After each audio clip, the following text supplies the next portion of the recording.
Akhir-akhir ini banyak sekali orang yang bilang personal branding, personal branding. Tapi seberapa penting sih personal branding buat pengusaha? Kenalin, aku Wyvern, CEO dan founder Digijadi, di mana kita offer jasa untuk bangun personal branding buat pengusaha-pengusaha. Dari nol, dari yang nggak tahu, gaptek, pokok sampai jadi. Di video ini, kamu akan tahu seberapa pentingnya personal branding dan akan membuka pikiranmu yang sebelumnya mungkin tertutup dengan personal branding. Di sini, aku cerita salah satu klienku, dia pebisnis properti, dia udah umur 50, gaptek, dan takut nggak bisa ngonten. Oke, awalnya aku tahu beliau dari kantorku yang dulu. Lalu aku cari-cari kontaknya, dan akhirnya aku tawarin jasa ini. Lalu beliau mau untuk ketemuan. Ya udah, akhirnya kita ketemuan. Di situ, aku pitching beliau, aku kasih tahu kalau problemnya dalam personal branding. Ada dua problem, yaitu problem eksternal dan internal. Oke, problem eksternal. Mungkin kamu tahu beberapa sosok-sosok ini. Kalau ngeliat mereka, seberapa kaya, mereka kaya banget lah. Sampai turunan-turunannya pun mungkin udah cukup banget. Tapi kesamaan dari tiga sosok ini apa? Mereka sama-sama masih terjun konten dan personal branding. Nah, pertanyaannya, kenapa?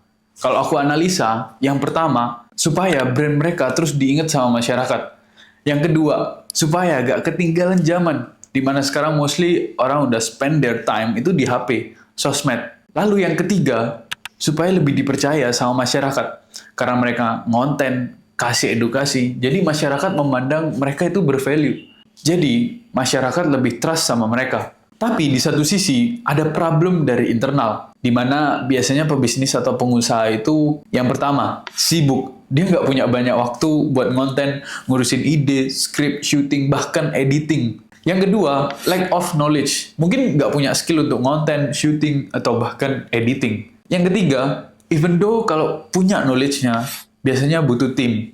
Nah, disinilah Digijadi hadir untuk solusi pengusaha dan pebisnis. Dan akhirnya klien yang tadi aku pitching sadar dan udah punya bayangan ke depannya seperti apa. Tapi masalahnya beliau bilang ke aku, ini gaptek, udah umur 50, takut gak bisa ngikutin prosesnya, dan segala macamnya. Terus aku bilang, ya udah kok, kalau gitu coba trial 1 bulan aja dulu. Akhirnya ya udah coba 1 bulan dulu.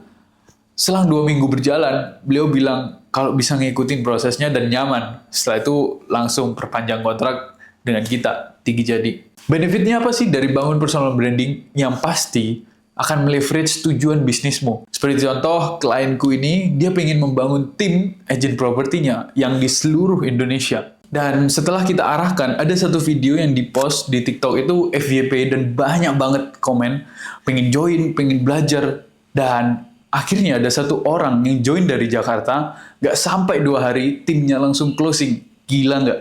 Gak cuma itu, sekitar bulan Maret atau April gitu, beliau ada acara offline di Jogja, Solo, Semarang, dan kepingin iklan. Lalu beliau konsultasi, "Friend, gimana ya enaknya?" Ya udah, aku arahin, ya nggak apa-apa kok.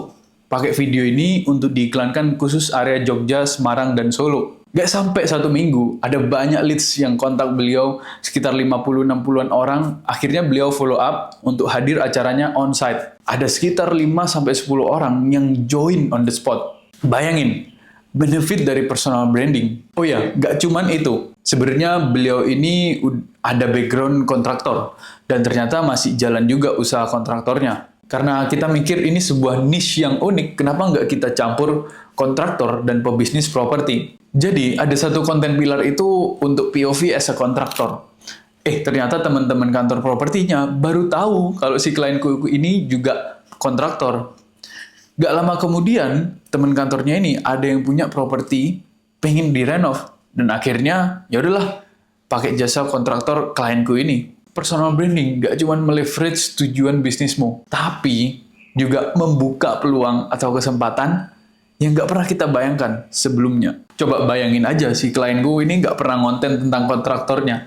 Mungkin teman-teman kantornya gak pernah tahu kalau beliau juga kontraktor. Oke, jujur peluang atau kesempatan ini untuk semua orang. Semua berhak untuk mendapatkannya kok. Asal kamu mau bangun personal branding, asal kamu mau usaha. Pilihanmu hari ini menentukan masa depanmu.